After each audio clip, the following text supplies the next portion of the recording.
Welcome, today in front of me INIFINIX Hot 11s, and I'll show you how to log out from Gmail account on this device. So first let's open Gmail application, and after that tap on the right upper corner. Then you'll see here the our logged in Gmail account, and just to log out from Gmail account from Gmail app, you should log out from Google account on your device.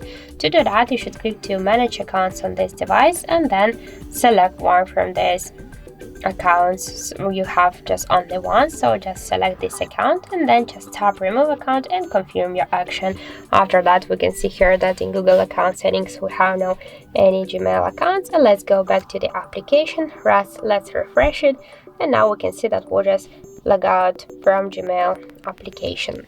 So that's it. Thank you for watching, and if you found this video helpful, don't forget to leave a like, comment and to subscribe our channel.